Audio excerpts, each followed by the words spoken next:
Didn't you say you liked cookies? My mother-in-law smiled happily and looked into my face. She dotes on her son and always sees me, her daughter-in-law, as her rival. And yet, what in the world is going on today? Yes, I do like them, but I bought your favorite cookies. Come on, eat them, eat them. Did you buy them specifically for me? Of course, you are my dear daughter after all. My heart stirred with unease at my mother-in-law's excessive radiant smile. What on earth is going on? Something like this has never happened before. It's strange. There must be something fishy. Perhaps my mother-in-law is scheming something. What waited me was an unexpected outcome. My name is Jamie, 30 years old. I work as a corporate employee at the headquarters of a major supermarket. 2 years ago, I joined a group blind date at the invitation of my colleagues. It was there that I met my husband Austin. We exchanged contact information, and as we exchanged messages, he and I became much closer. We started dating soon after we met, and our first anniversary as a couple, he proposed to me. Jamie, it might seem too soon, but I want you to marry me. Wait a moment. Are you sure someone like me is enough? Yes, Jamie, it's you I want. Jamie, are you okay with me? What are you saying? Of course, it's obvious. I wouldn't want anyone but you, Austin. I see. That's good then. Austin had a relieved expression on his face and took out a small box in front of me. Inside was a sparkling diamond ring. He looked straight into my eyes and said with a gentle smile, Please marry me, Jamie. I will definitely make you happy. So please stay by my side forever. Yes, thank you. I look forward to it as well. And so, we transitioned from being lovers to being engaged. I was excited beyond measure for the relationship with him that was about to begin. However, at that moment, I hadn't realized it yet, that marrying someone you love is not solely based on happiness. A few days after the proposal, Austin came to visit my parents' house. I had already told my parents about his good personality, so despite meeting him for the first time, the impression was very positive. My father and Austin, in particular, bonded over their shared hobby of fishing and engaged in a lively conversation. My mother and I watched over them with a heartwarming smile. I was relieved and happy that my parents liked Austin. With their approval, I knew that even after getting married, I would be able to visit my parents' home regularly. Since I don't have any siblings, my family consists solely of my father and mother. While our childhood home is a bit far from the new home Austin and I will be living in, it is a distance that can easily be managed by car. I had always hoped to make regular visit to my parents' home whenever the timing allowed. The following week, it was my turn to visit Austin's parents' house. Just like me, he is also an only child without any siblings. He was probably raised with great care. The certainty struck me as soon as I pressed the intercom button at his parents' house. Welcome back, Austin. I was lonely. As she came out from the entrance, my mother-in-law eagerly embraced Austin.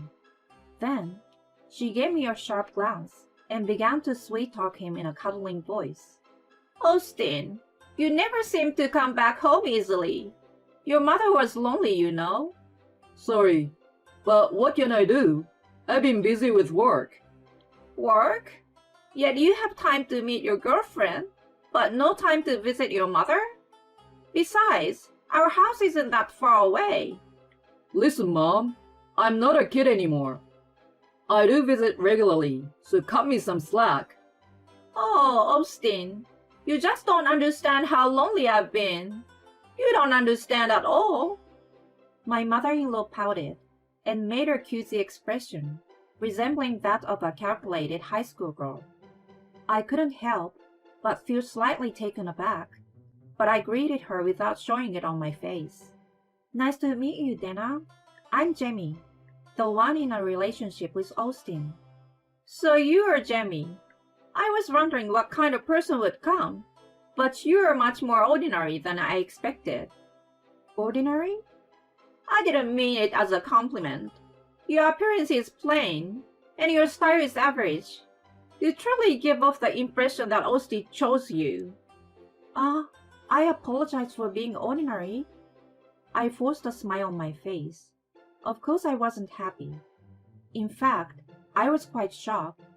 How could I not to be shocked that someone who would be my mother-in-law would talk to me like that when I first met her?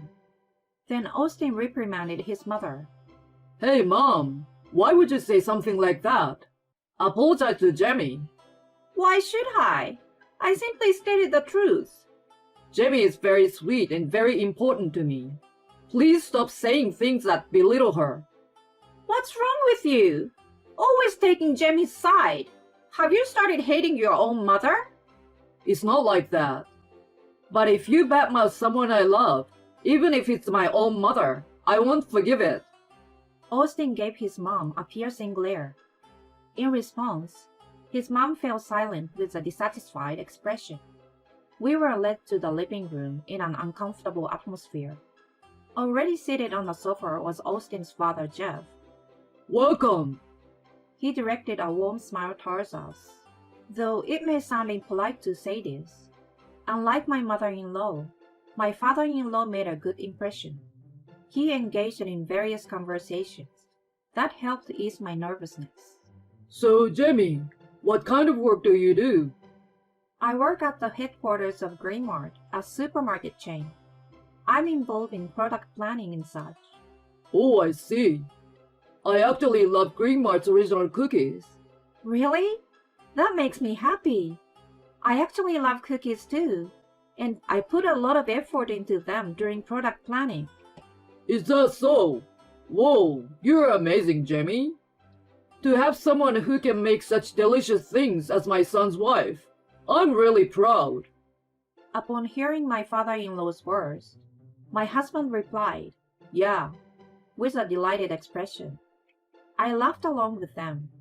However, I suddenly felt an unsettling gaze and snapped back to reality. My mother-in-law was glaring at me with a fierce expression. It seems that she was displeased with me enjoying the conversation with Austin and my father-in-law. I was kind of scared and could not concentrate on the conversation after that. Eventually, Austin and I got married without any issues. However, there was numerous problems waiting for me. When we informed my mother-in-law about the location of our new apartment, she burst into tears. "Why isn't it near our place? It would be nice if you could live with us. Jamie said she doesn't want to, right?" She framed it as if I were the villain and cried out in front of my husband and father-in-law. Even though my husband and I found an apartment that was conveniently located between our workplaces, it seems like my mother-in-law had assumed that our new home would be close to their place. She might have even considered the possibility of us living together. Since our new home was far from their place, and there had been no discussion of living together, my mother-in-law was furious and crying. While my husband and father-in-law managed to calm the situation at the time, it left a bitter aftertaste for us. Not wanting to further incur my mother-in-law's displeasure, I made a suggestion to my husband. "Hey, Austin, I have a suggestion for our future. What if we visit your parents' house once a month?" Thank you for making that suggestion. But my mom keeps saying disrespectful things to you. Are you sure it's okay? Your mom wants to see you, and since we can't live nearby, I think it's good to show up and visit. Besides, I also want to build a good relationship with your mom. Jamie, thank you. If anything happens, I will always protect you. Yeah, thank you. Whenever my mother-in-law confronted me, my husband would come to my rescue. If we continue to visit his parents' house more often in the future, I'm sure my mother-in-law will have something to say each time. But I have Austin. If he's there to protect me, I'm not afraid. And for his sake, I want to make an effort to build a good relationship with my mother-in-law. And so, Starting from the following month, we made it a habit to visit my in-laws' house every month. However, reality turned out to be much harsher than I had imagined. Even with our regular visits, my mother-in-law's attitude remained unchanged. She would hurl cold words at me and give me icy stares. At first, she would say hurtful things without restraint and often received reprimands from my husband and father-in-law. But gradually, my mother-in-law learned, and recently she started targeting me with verbal abuse only when they weren't around. In the shadows, she would unleash even harsher words than before. As I left my in-laws' house, Did you have an okay day? I always get asked by my husband, but I just can't bring myself to tell him the truth. I didn't want to trouble or hurt him. Besides, since he hasn't witnessed the scenes of my mother-in-law's mistreatment, I thought it would be difficult for him to believe me. It's okay. Words of complete contradiction escaped from my mouth. Despite suggesting the visit to my in-laws' house myself, my heart was already nearing its limit. And so, today arrived, the monthly visit to my in-laws' house. Suppressing my feelings of melancholy, I head towards my father-in-law and mother-in-law's place with my husband driving. I wonder what my mother-in-law will say to me today. I have work tomorrow too, so I hope we can leave early. With a heavy heart, I ring the doorbell. However, on this day, it was my father-in-law who appeared at the front door, not my mother-in-law. Jeff! Dinner is out shopping right now. Please wait inside. I had prepared myself to face my mother-in-law, so I was somewhat taken aback. As I entered the living room, my father-in-law made tea for us, and the three of us began chatting. In my in-laws' house, even conversation with my father-in-law had been so challenging that it was difficult to find reasons to laugh. However, during this rare and enjoyable time, my tension gradually melted away, and I found myself gradually wearing a smile. But shortly thereafter, "I'm back!" I instantly tensed up upon hearing her voice. It's my mother-in-law. My heart started pounding. As I prepared myself mentally, my mother-in-law appeared in the living room with a smile on her face. But then, she came straight towards me, showing a shopping bag right in front of me. "You said you like cookies, right?" My mother-in-law smiled happily and looks into my face. I couldn't find the words to say in this confusing situation. My mother-in-law, who treats me as her enemy and constantly bullies me behind the backs of my father-in-law and husband. Yet, what kind of game is she playing today? With trepidation, I cautiously spoke up in front of her, as she smiled brightly. "Oh, yes, I do like them." "I bought your favorite cookies, Jamie. Come on, eat. "Did you buy them specifically for me? Is it okay?" "Of course. You're my lovely daughter after all." Such thought couldn't possibly be true. The overly radiant smile on my mother-in-law's face made my heart palpitate. What on earth's going on? This has never happened before. This is strange. There must be something behind this. My mother-in-law took out 2 packets from the bag. One packet contained 3 white cookies. The other packet had 1 pink cookie. Then, my mother-in-law offered me the pink cookie. "Here, these are limited edition ones. They are pink and cute, so I bought them just for Jamie." "Oh, thank you." "Jeff and Austin will have the white ones over there. I will go make some fresh coffee." Singing a tune, my mother-in-law headed towards the kitchen. It's definitely strange how she's in such a good mood, especially when I'm here. Moreover, she should have known from the beginning that we were coming today.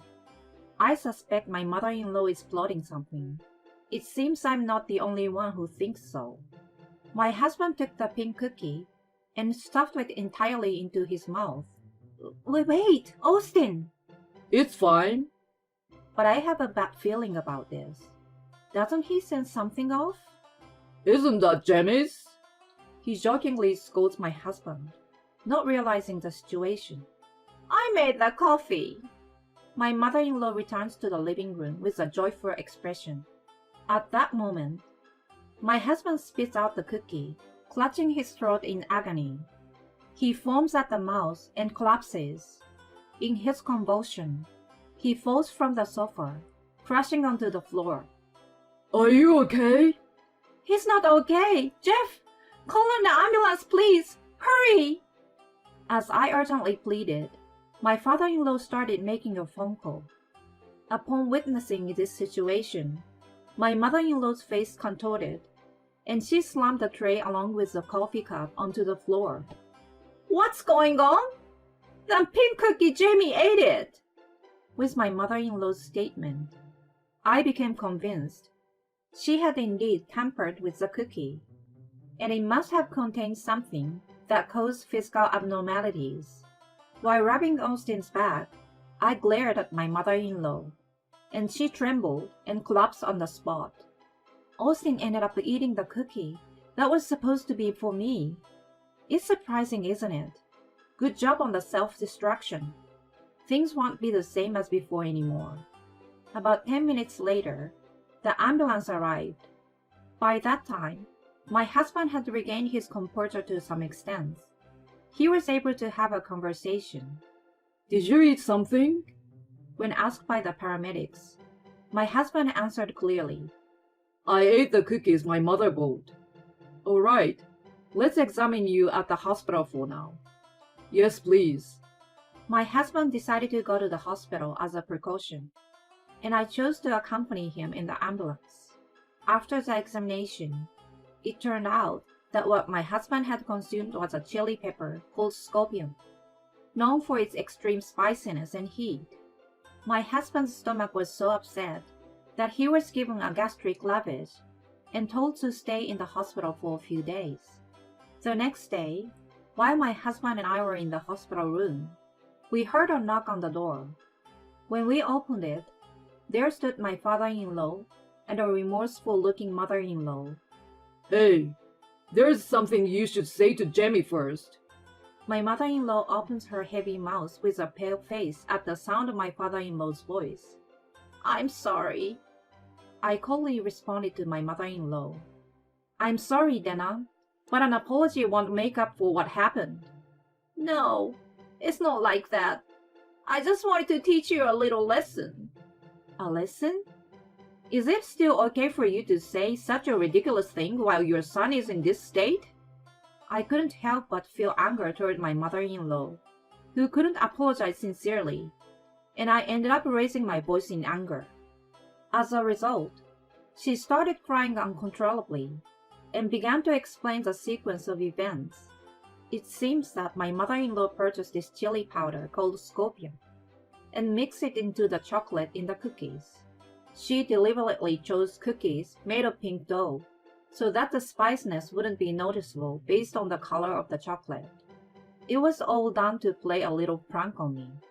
Because my husband is sensitive to spiciness, it ended up becoming such a big issue. No matter how light-hearted her intentions may have been, it was not something I could easily forget. My tearful mother-in-law seems to me to be playing the tragic heroine. Dana, I won't forgive you. Why? Even though I feel so bad. If you truly feel bad, then why don't you apologize to Austin? It was Austin who went through a difficult time, even if I may have suffered. If you can earn my forgiveness, Austin will likely forgive you too. Please stop being so naive. It was the first time I had become so emotional. For some reasons, tears started steaming down uncontrollably. Then, something warm wrapped around my right hand. It was the hand of my husband, lying beside me on the bed. Austin. He gave me a gentle smile, and then glared fiercely at my mother-in-law. I'm sorry, but I can't trust you anymore, Mom. It's a relief that it was me, but I can't help but feel terrified at the thought of Jamie eating those cookies. I will never let Jamie see you again. Even if we have children in the future, I will never let them meet you. Wait, please! Austin, I'm your mother, aren't I? Oh? You've got to be kidding me. Do you even realize how terrible your actions were? Don't call yourself a mother if you have no remorse. Stay away from us for good. If you ever appear in front of us again, there will be consequences. Understand? Now leave. It seemed that being scolded by her beloved son had a significant impact on her. My mother-in-law became like an empty shell and was dragged out of the hospital room by my father-in-law. My husband was discharged from the hospital safely afterwards, but we haven't seen my mother-in-law since then.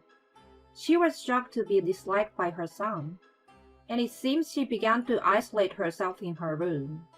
After this incident, my father-in-law was quite disgusted, and he plans to bring up divorce once my mother-in-law has calmed down.